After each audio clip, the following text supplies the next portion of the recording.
today, in honor of Mother's Day, I wanted to give you some tips on good lifting form and mechanics when you are working with or lifting up your baby or kiddos. It's one of the key issues that we hear new moms complain about, is having back, neck, or shoulder pain from all of the additional lifting and carrying that they're doing now that we have a baby. So I want to talk through some different things that you can think about to help make sure that you are using your muscles in your body correctly and getting you in the most supported position as possible. So one of the things that can be really helpful when you're lifting is to try and get as close to the thing that you're going to lift as possible. So sometimes that's not possible and you've got to reach way out to go grab a kid before they go darting across the street for that, and that will happen. But ideally, when you're going to lift up your baby or your toddler, you want to get as close to them as possible. And before you go to lift, think about pre-engaging your core muscles a little bit.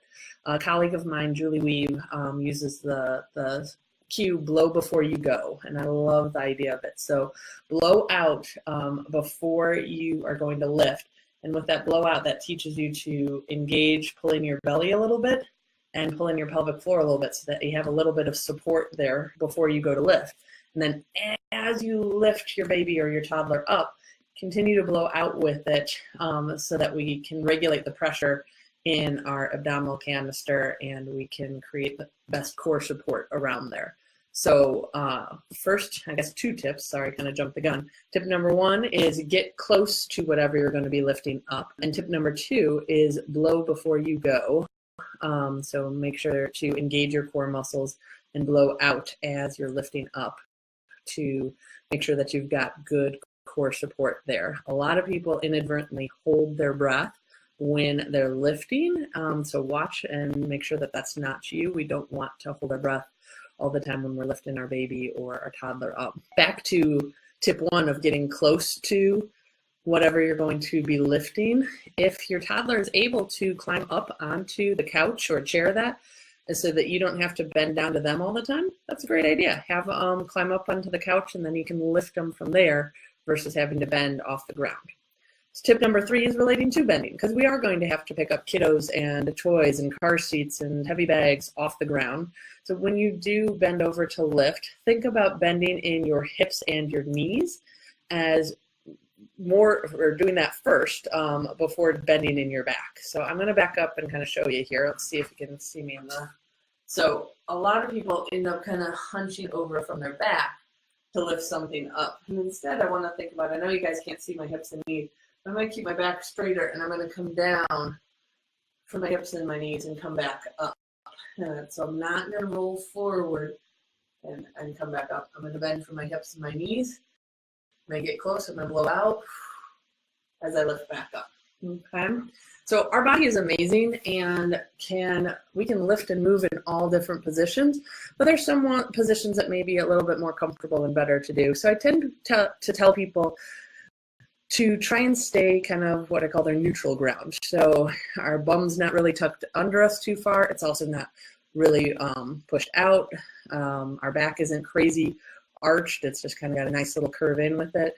Again, we've activated our core muscles a little bit when we lift, so we've got a little bit of everything going on for some support there. Tip number 4 relates to kind of when we're carrying our baby or our kid.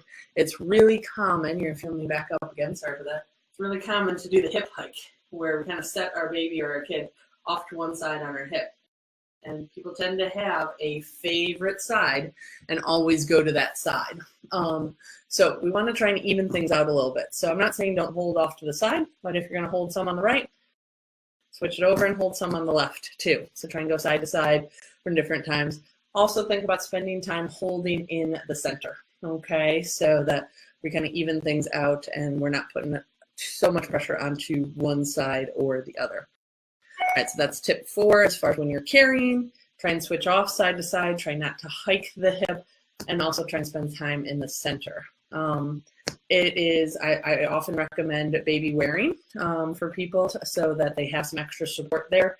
There are some awesome places locally that you can get fitted for baby carriers to make sure that you're using them correctly. So just off the top of my head, Kangaroo Kids, Parenting Resources, those are two big ones that I know of. Amber Sky is another one where you can go here if you're local to St. Louis and get fitted to make sure you are wearing and using a baby carrier correctly.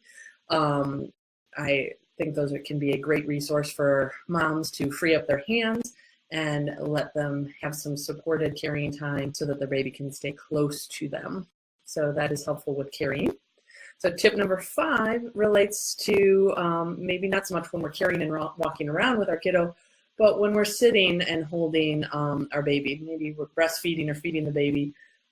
Tip number 5 is position yourself first in a comfortable, supported position, and then position your baby. So I see a lot of moms dealing with neck and upper back and shoulder pain issues from bad breastfeeding postures where they're really kind of hunched over a lot and bending down to their baby.